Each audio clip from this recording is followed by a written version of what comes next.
फैज़ हमीद को होने वाली सज़ा के पाकिस्तानी सियासत पर क्या असरात होंगे, ये फैसला इदारे के बाकी लोगों के लिए क्या पैगाम लिए हुए है। बात करने के लिए हमारे साथ मौजूद हैं दिफाई तज्ज़ियाकार और साबिक़ निगरां वज़ीर दाखिला ब्रिगेडियर मोहतरम रिटायर्ड हारिस नवाज़ साहब, जबकि इनके साथ हमें जो है ज्वाइन करें माहिर बैनुल-अक़वामी अमूर डॉक्टर कमर चीमा साहब। हारिस नवाज़ साहब, एक कहते हैं ना मुश्किल या आसान सवाल से गुफ्तगू शुरू करते हैं, ये समझाइए मुझे भी और हमारे सुनने वालों को भी कि फ़ौज इतना मुनज़्ज़म इदारा, ISI भी बहुत मुनज़्ज़म, ठीक है, एक दूसरे पर निगाह रखने वाले चेक एंड बैलेंसेज होते हैं, वहाँ एक अफसर को कैसे मौका मिला कि वो इतनी मनमानी कर सके, जो है मतलब जो कुछ इल्ज़ामात लगे फैज़ हमीद साहब के ऊपर, ये हुआ कैसे, मुमकिन कैसे हो सकती है चीज़? बड़े जब सीनियर ऑफिसर हों और एक पूरी एक सेटअप को चला रहे हों तो वहाँ पर ज़्यादा इंटरफेरेंस नहीं होती, इंटेलिजेंस जल्दी दूसरे नहीं करते हैं। और ज़ाहिर है कि वो उस वक्त आपको पता है कि पॉलिटिक्स में भी इन्वॉल्व थे, जो पोलिटिकल इन्वायरमेंट उस वक्त की, दैट वाज द रीज़न कि वो इस वक्त ख़ास तौर पर टॉप सिटी का जो इंसिडेंट है जिसमें आपको पता है कि किस तरीके से वो रॉन्गफुल नुकसान किया किसी का, तो उस वजह से वो फिर आपको जब रिटायर होते हैं उसके बाद 2-3 साल के लिए आपके बाहर होता है कि you can't take in part in political activities, आप वो भी करते रहे कंटिन्यूस। फिर नंबर 3 आपको सीक्रेट एक्ट की वायलेशन करके स्टेट की सिक्योरिटी को मैटर करे वो भी आपने किया। फिर आपने मिसयूज अथॉरिटी अपनी की और साथ उसके ये जो आपने तीसरा किया। मेरा सवाल ही कि जो चेक एंड बैलेंसेस जो निगाह रखी जाती है हर शख्स के ऊपर फौज में, कोई ना कोई काउंटर होता है, चेक रखी जाती है, लेकिन वो ज़्यादा इतने सीनियर ऑफिसर जो 3 स्टार और DG ISI हों, अब उनके बाद ज़ाहिर है कि अगर MI का भी होगा तो वो इतनी ज़्यादा नहीं उस वक्त किया जाता, तो इस वजह से लेकिन नीचे लेवल में बहुत सख्त होती है, लेकिन इस सिनियरिटी के ऊपर मेरे ख्याल में बहुत कम होता होगा इस तरीके से। और दैट वाज द रीज़न, या हो सकता है कि चीफ को रिपोर्ट हुई और वो ओवरलुक हुई हो किसी वजह से, ये सारी चीज़ें एक्युमुलेट होकर ये प्रॉब्लम हुई। दुरुस्त। अच्छा चीमा साहब के ये जो है ना कि इतना हाई प्रोफाइल मेरे ख्याल में कोई और अफसर, फौजी अफसर उसको सजा नहीं हुई है, क्या पैगाम दिया है फौज के अंदर, क्या पैगाम गया है फौज से बाहर, क्या पैगाम गया है, सिग्निफिकेंस क्या है इसकी? देखिए मैं समझता हूँ उसकी मल्टीपल सिग्निफिकेंस है। पहली बात तो ये है कि फौज के अंदर जो मैं जाती तौर पर समझता हूँ वो ये तो समझा जाता है कि अगर आप कुछ ऐसा कर रहे हैं जो नेशनल इंटरेस्ट में है तो ठीक है, लेकिन अगर आप कुछ अपने पर्सनल इंटरेस्ट में कर रहे हैं तो उसके लिए भी एक ये मैसेजिंग दी गई है।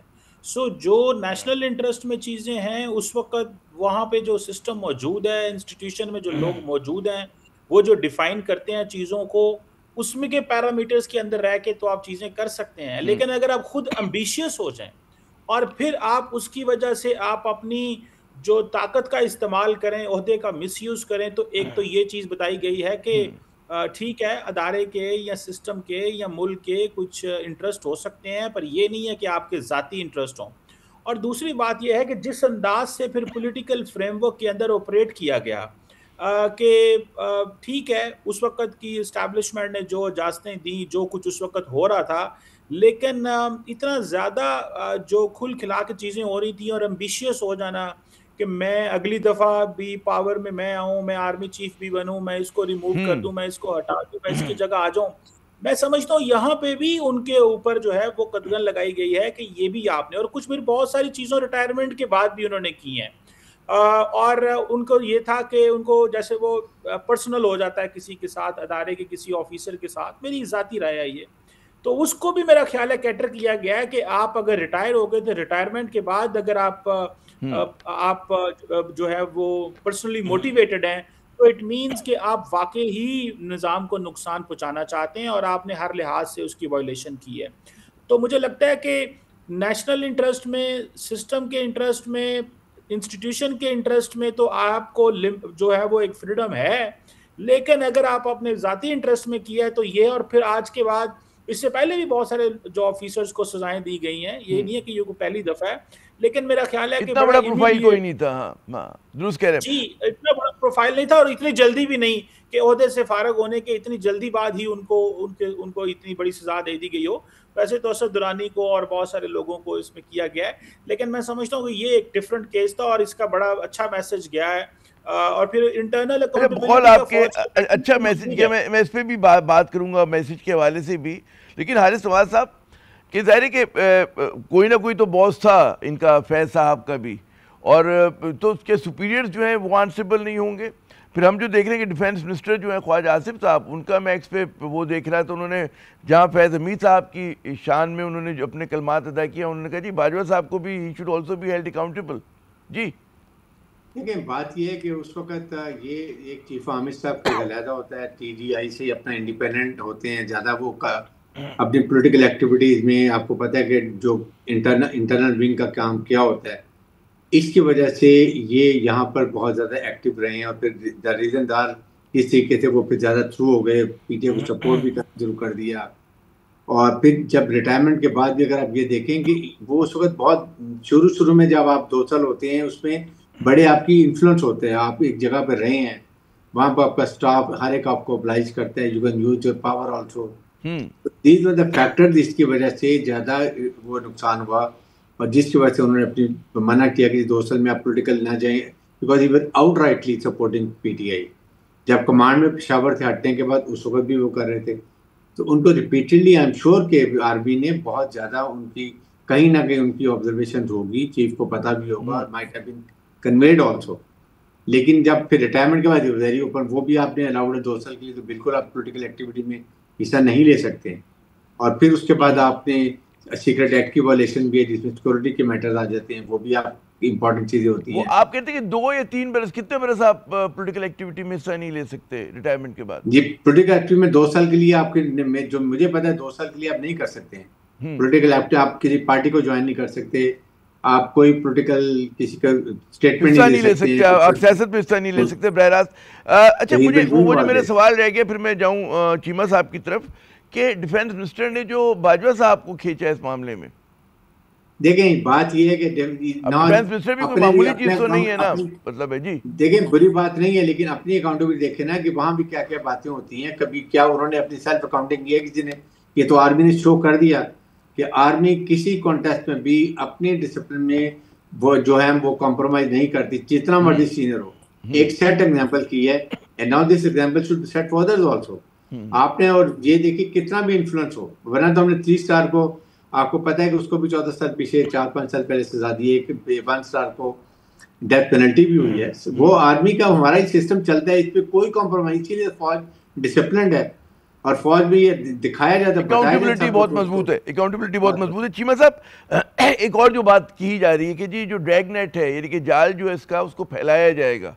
और इसमें जो है मतलब एक जो आखिरी पैराग्राफ था SPR की प्रेस रिलीज का, उसमें बड़ा वाज़ेह इशारा है इस जानिब के जो है ना, तो उसमें लग ये रहा है कि जी मज़ीद शख्सियात मुलव्वस होंगी, सियासी शख्सियात हो सकती हैं, आम शख्सियात हो सकती हैं। आपका क्या तज़िया है?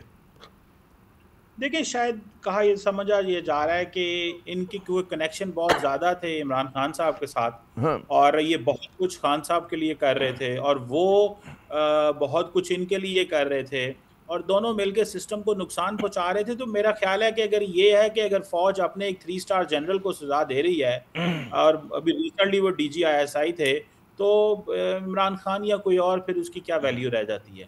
तो ये देखें, ये इंटरनल अकाउंटेबिलिटी जो है ना वो, क्योंकि देखें एक तासुर तो ये रहा है कि फौज इंटरनल अकाउंटेबिलिटी की वो नहीं करते जी, हालांकि हमेशा रही है इंटरनल अकाउंटेबिलिटी।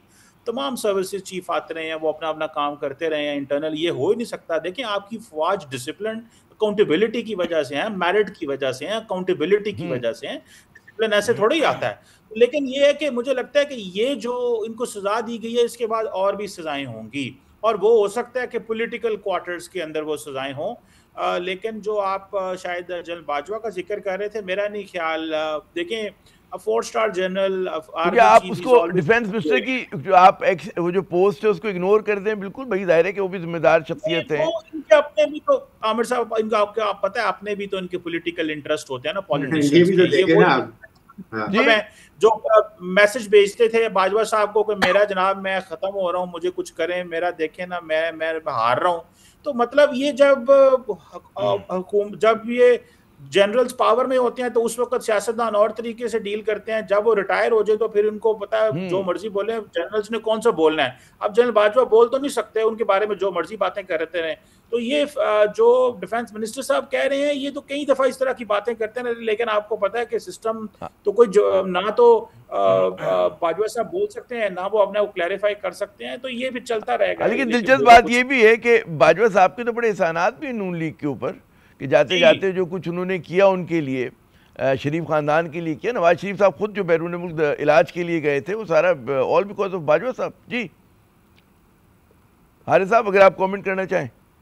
ये देखें, बिल्कुल बात ये है कि उस वक्त और बात होती है, अपने आपने बेनिफिट लिए होते हैं, आप उनसे सारे मराहत ले रहे होते हैं, अपने आप को बीइंग लुक्ड आफ्टर, और रिटायरमेंट के बाद इस तरह की बातें जब एक फौज ने सोच समझ के जो सबसे ज़्यादा इन्वॉल्व था उसके खिलाफ कार्रवाई की, आप इसको अप्रिशिएट करें बजाय कि अब आप निकालते जाएं।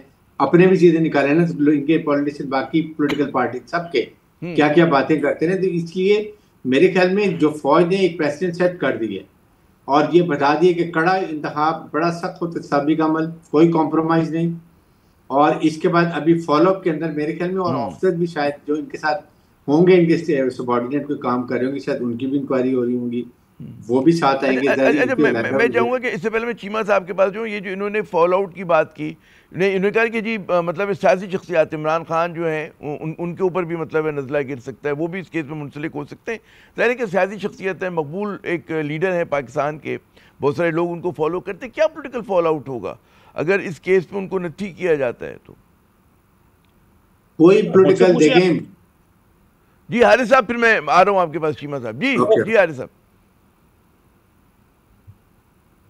हारिस साहब देखें, बात यह कि भुट्टो को हुआ था, क्या हुआ था मुझे बताएं। He was also very popular. बात यह कि लोगों को कन्विंस होना चाहिए कि जस्टिस बीइंग डन। अगर इतना 15 महीने लगा के जो कि मिलिट्री कोर्ट में जल्दी ट्रायल होते हैं, इंसाफ के सारे तकाजे पूरे होते हैं, पूरा चांस दिया जाता है, एक एक प्रोसिक्यूशन एविडेंस देखें, आपके पास इतने सीनियर ऑफिसर्स को लेवल एलिगेशन लगाने के लिए you need proper actionable prosecution, actionable evidence, उसके बाद आपने ये इंक्वायरी शुरू की। आपने जो पहला जुमला कहा मेरे ख्याल में वही रुक जाता है। आपने कहा जी भुट्टो के साथ कर लिया, मतलब है तो फिर मतलब है यही वाली बात थी ना। चीमा साहब, मैं चाहूंगा यहाँ से आप गुफ्तगू आगे बढ़ाएं। जी देखें, मैं समझता हूँ कि मेरी ज़ाती राय ये है कि इसका फॉलो आउट होगा और ये पॉलिटिकल फॉलो आउट भी होगा इसका। ये और भी सिस्टम के अंदर जो लोग होंगे, मेरा ख्याल है अगर हैं तो सिस्टम ने ऑलरेडी उनको जो है वो पकड़ा होगा। ये नहीं हो सकता कि वो सिस्टम से बाहर हो, क्योंकि 15 महीने से अगर ये केस चल रहा है तो ये तो नहीं है कि कुछ ऐसे लोग अगर और भी हैं तो उनके बारे में इसकी बात नहीं हो रही होगी अगर विद इन फौज हैं तो। लेकिन क्योंकि सिस्टम से जो सियासतदान है उनका केस है, वो बाद में देखा जाएगा। और कहीं शायद ये कुछ ऐसा भी कहना है कि शायद अभी कुछ चीज़ें जो हैं वो अभी फर्दर भी सजाएं हो सकती हैं। तो देखिए, जैसे जैसे क्लैरिटी आएगी तैसे तैसे पता चलेगा। लेकिन मेरी ज़ाती राय ये है कि ये दायरा कार वसी होगा और ये बहुत बड़ी प्रेसिडेंट जो है वो सेट कर दी गई है। और ये जो 9 मई और जो सब कुछ हुआ था उसके वो भी इसमें लोग इन्वॉल्व होंगे। दिस इज़ माय असेसमेंट कि 9 मई को भी इसे लिंक किया जाएगा, क्योंकि इन्होंने बहुत ज़्यादा जो माहौल को ख़राब किया था उस वक़्त, इस सेंस में कि प्रोवोक करना, गलत इन्फॉर्मेशन देना, कहना कि जी अदारे के अंदर तकसीम है, अदारा डिवाइडेड है, लोगों को बाहर निकालें, GHQ के बाहर जाके प्रोटेस्ट करें, बहुत सारी चीज़ें ये जाके कहते थे। फिर आपको याद होगा इनके कहने पे प्राइम मिनिस्टर के ऑफिस की बग की गई, वहाँ पे जो उनकी प्राइम मिनिस्टर की जो डिस्कशन थी वो बाहर लीक हो गई। उस वक्त वो खान साहब चलाते थे, ये अपना असर खान साहब को बताते थे कि मैं बेशक सिस्टम में नहीं हूँ लेकिन मैं रेलिवेंट हूँ। तो बहुत सारी चीज़ें थी, लेकिन मैं समझता हूँ कि इन्होंने नुकसान पहुँचाया और उस वक्त पाकिस्तान को नुकसान पहुँचाया जा रहा था बड़े पैमाने पे कि मुल्क के अंदर ये बताया जाए जी कि फौज डिवाइडेड है, अफरा तफरी हो सकती है, हालात ख़राब हो सकते हैं, लोगों को बाहर निकालें, GHQ के बाहर जाएं तो शायद मुल्क जो है वो डिवाइड हो जाएगा और पता नहीं कितनी दुनिया आपके बाहर निकल आएगी।